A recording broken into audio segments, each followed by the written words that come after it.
नमस्कार दोस्तों, मैं हूं डॉक्टर सुब्रत। हमारा channel happy parent happy child के एक और एपिसोड में आपका स्वागत है। आज हम डिस्कस करेंगे विटामिन आर के ऊपर। विटामिन आर क्या है? विटामिन आर है radiation, responsibilities and running commentary. सबसे पहले आता है रेडिएशन के ऊपर। रेडिएशन में यानी अब जो कैंसर कॉजिंग रेडिएशन की बात मैं नहीं कर रहा हूँ। Here I am talking about the radiation that is coming from wifi, Bluetooth, hotspot और दूसरे जो गैजेट्स है जिसकी वजह से रेडिएशन का एक्सपोजर होता है, उसी के बारे में बात कर रहा हूँ मैं ना। इसका क्या इफेक्ट आता है ग्रोइंग ब्रेन के ऊपर? इमेजिन करिए एक छोटा सा बच्चा, पहले बच्चे का ग्रोथ डेवलपमेंट के ऊपर मैं एक छोटा सा आपको वीडियो दिखा रहा हूँ, एक छोटा सा इंट्रोडक्शन दे रहा हूँ मैं कि इमेजिन ये पिक्चर को करिए। This picture you can see this is symmetrical, it is a beautifully constructed symmetrical picture कि उसमें कोई केओसिटी नहीं है। This is an orderly picture ना। अभी मैं एक दूसरा पिक्चर आपको दिखाता हूँ। ये पिक्चर देखिए, ये कैसे केओसिटी है क्योंकि इसमें बहुत सारे क्लमजी लाइंस ऐड हो चुके हैं ना। अब इस पिक्चर से ये जो सारे एसेसरी लाइन्स है, अनवांटेड लाइन्स है, मैं उसको हटा देता हूँ, मैं एक एक करके मिटा देता हूँ। ये मिटने के बाद देखिए ये कैसे पिक्चर बन गया। ये अगेन एक सिमेट्रिकल, ऑर्डरली, एक सुंदर सा पिक्चर बन गया। ब्रेन किससे बनता है? ब्रेन जो मेन बनता है, बिल्डिंग ब्लॉक होता है, उसका जो सेल्स होते हैं वो है न्यूरॉन ना। न्यूरॉन जैसे अपना कोई भी ब्रेन में लाखों करोड़ों ब्रेन्स के जो सेल्स है, न्यूरॉन्स मिलके एक ब्रेन बनाते हैं। और दो न्यूरॉन्स के बीच में जो कनेक्शंस होता है उसको हम सिनाप्स बोलते हैं। सिनाप्स का काम होता है एक जो इलेक्ट्रिकल करंट है जो ब्रेन के अंदर फैलता है, वो एक न्यूरॉन से दूसरे न्यूरॉन में ट्रांसमिट करना उसका काम होता है ना। एक जो 2-2.5 साल का बच्चा है, उसी के दिमाग में, उसी के ब्रेन में करीब 1000 ट्रिलियन सिनाप्सेस, उतने सिनाप्सेस रहते हैं। और जब वो ग्रो कर जाता है, बड़ा हो जाता है, उसमें से काफ़ी ऑलमोस्ट 500 ट्रिलियन सिनाप्सेस नष्ट हो जाते हैं और सिर्फ 500 ट्रिलियन सिनाप्सेस ही बचते हैं। अब सवाल है कौन सा सिनाप्सेस नष्ट होते हैं? अपना ब्रेन का जब शरीर में ऐसे संतुलन ऐसा है कि अपना शरीर जिसको खराब सोचता है कि ये अनवांटेड है, ये यूजलेस है, उसका नष्ट कर देता है। तो ब्रेन में जो 1000 ट्रिलियन सिनाप्सेस है, अपना बॉडी रिकॉग्नाइज करता है कि उसमें से 500 ट्रिलियन सिनाप्सेस जो है कि अनवांटेड है, इसका कोई ज़रूरत नहीं है शरीर में, तो उसका नष्ट कर देना होता है। बाकी 500 ट्रिलियन सिनाप्सेस को ही बचा के रखना होता है। इसी प्रोसेस को प्रूनिंग कहते हैं। मैं एक छोटा सा एग्जाम्पल देता हूँ। जस्ट मान लीजिए आज एक बच्चा पैदा हुआ, उसका आँख हम बंद कर देते हैं, एक अंधेरे के कमरे में छोड़ देते हैं 18 साल तक। 18 साल के बाद उस बच्चे को बाहर निकालिए, उसी को बाहर लेते हैं, तो ये चांसेस, बहुत ज़्यादा चांसेस ये है कि वो बच्चा अंधा हो जाएगा। क्योंकि उसने जीवन में जो देखने की जो न्यूरॉन्स है, जो देखने के लिए जो भी न्यूरॉन्स और सिनाप्सेस, जो ब्रेन का जो पार्ट उसका ज़रूरी है, वो कभी यूज़ नहीं हुआ है क्योंकि उसने कभी लाइट देखा नहीं है, हमेशा अंधे की तरह रहा है। तो ये और अपना शरीर क्या सोचता है कि जो देखने के लिए जो भी ब्रेन सिनाप्सेस या न्यूरॉन्स है वो यूजलेस है, तो उसको नष्ट कर देता है। इसी तरह जो बच्चे छोटे होते हैं उसी को ज़्यादा से ज़्यादा हमको स्टिमुलेशन देना होता है। इसकी वजह से जब अपना ब्रेन जो सिलेक्ट करता है कौन सा न्यूरॉन को प्रिजर्व करके रखना होता है, जब हम सिनाप्सेस, जब हम उसको स्टिमुलेशन बहुत ज़्यादा से ज़्यादा देते जाते हैं कि बच्चे को बहुत ज़्यादा सिखाना है, उससे क्या होता है कि बच्चे का काफ़ी ब्रेन सिनाप्सेस से बच के रह जाते हैं ना। अभी रेडिएशन का क्या प्रभाव होता है उसी के ऊपर। अब जैसे जो ब्रेन है उसमें सिनाप्सेस है, वो जो रेडिएशन जाके दिमाग में अंदर घुसता है, जो अनवांटेड सिनाप्सेस है, जिसको बचाने का कोई ज़रूरत नहीं था, वो सिनाप्सेस हमेशा नष्ट होना ज़रूरी है, रहना नहीं चाहिए था, वो सिनाप्सेस को वो कई बार स्टिमुलेशन कर देते हैं। वो एक थियोरिटिकल कॉन्सेप्ट है, लेकिन ये कई बार प्रूव कर सकता है ये चीज़ें। तो जो अनवांटेड सिनाप्सेस है, रेडिएशन की वजह से वो स्टिमुलेट हो जाते हैं। तो शरीर क्या सोचता है, दो एक्चुअल रियल लाइफ में वो अनवांटेड है, उसका नष्ट हो जाना चाहिए था, पर वो स्टिमुलेशन हो जाने की वजह से वो नष्ट नहीं होता है, वो बच जाता है। क्यों? क्योंकि वो रेडिएशन एक्सपोज होकर स्टिमुलेट हो गया था। तो अब क्या होता है, जब वो एडल्ट हो जाता है बच्चा, ऐसे ब्रेन में कई बार कई सिनाप्सेस बच जाते हैं जो कि अनवांटेड हुए, नष्ट हो जाने चाहिए, तो वो लेकिन बच जाते हैं। तो अब ये मान लीजिए ये रूम में 5 चेयर रहना चाहिए, उसकी जगह पे वो 5 चेयर रहने से सुंदर दिखता है। मान लो इसी रूम में मैं 50 चेयर डाल दूँ तो केओसिटी हो जाती है, वो रूम क्लमजी हो जाता है, स्टोर रूम टाइप का दिखता है।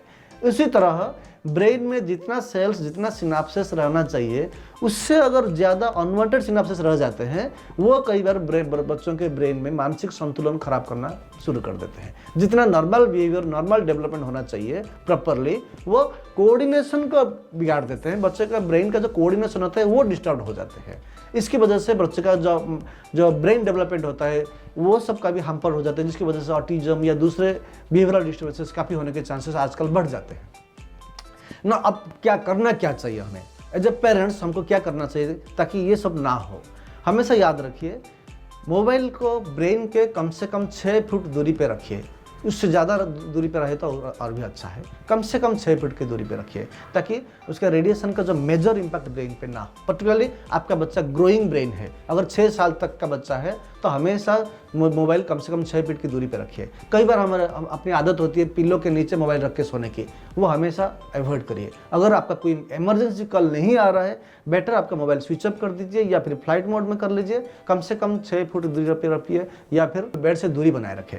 या फिर आप दूसरे गैजेट्स यूज कर रहे हैं, जैसे हॉटस्पॉट हो गया, ऐसे दूसरे गैजेट्स यूज कर रहे हैं, तो ग्रोइंग ब्रेन से कम 6 फुट की या 10 फुट की दूरी पे रख के ही उसको इस्तेमाल करिए।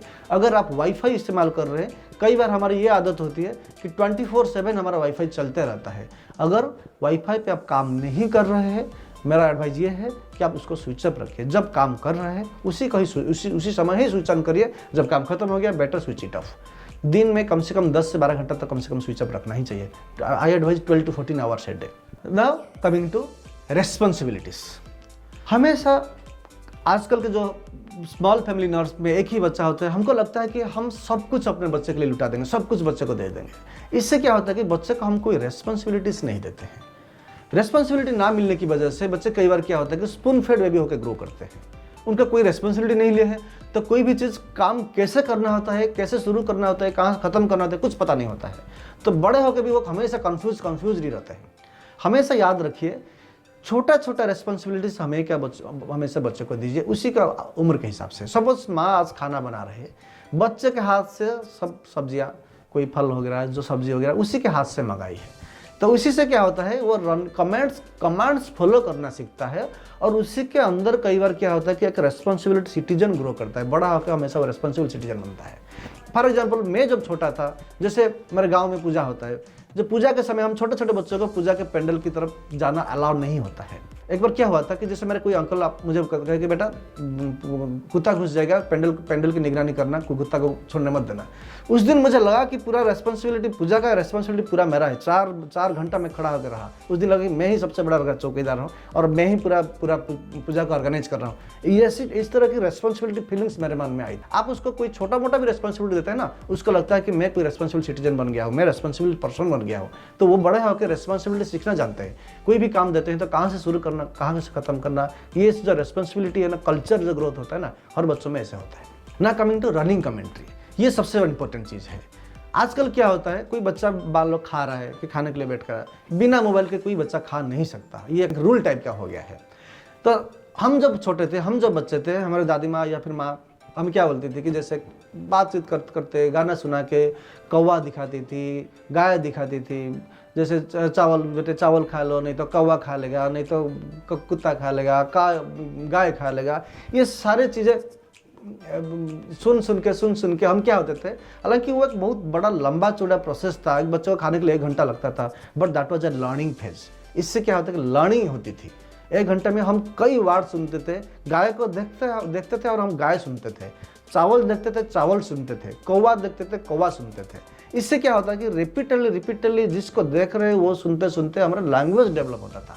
अब क्या हो रहा है, मोबाइल देख के खा रहे हैं तो अपने साथ क्या खा रहे हैं वो भी पता नहीं होता उनको। तो इससे क्या होता है कि सपोज एक बच्चा मेरी हेड है लिटिल लैम्ब सुन रहा है और खाना खा रहा है, चावल खा रहा है, तो बच्चा खा रहा है राइस, सुन रहा है लैम्ब, तो ना राइस समझ रहा है ना लैम्ब समझ रहा है। तो प्रॉब्लम वहीं पर होता है।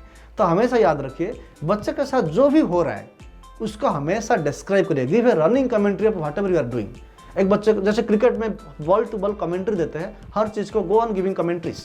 लाइक एक बच्चा नहा रहे, उसका डिस्क्राइब करिए, उसका ड्रेस पहना रहे डिस्क्राइब करिए, उसको खिला रहे हैं डिस्क्राइब करिए। हर चीज़ का डिस्क्रिप्शन देना है, ये जरूरी है, हर चीज़ का डिस्क्रिप्शन देना। इसी से क्या होता है, बच्चे की जो लैंग्वेज लर्निंग कैपेबिलिटी ना वो बढ़ जाता है। कई बार आजकल जो गैजेट डिपेंडेंस की वजह से बच्चे आजकल बिल्कुल बात करना नहीं सीख पाते। कई बच्चे आजकल जो लेट टॉकिंग जो है बहुत कॉमन हो गया है, 3-4 साल तक बात करना शुरू नहीं कर पाते बच्चे, because of lack of exposure to words. This is all about vitamin R. So आपका ये वीडियो देखने के लिए आपका बहुत बहुत शुक्रिया।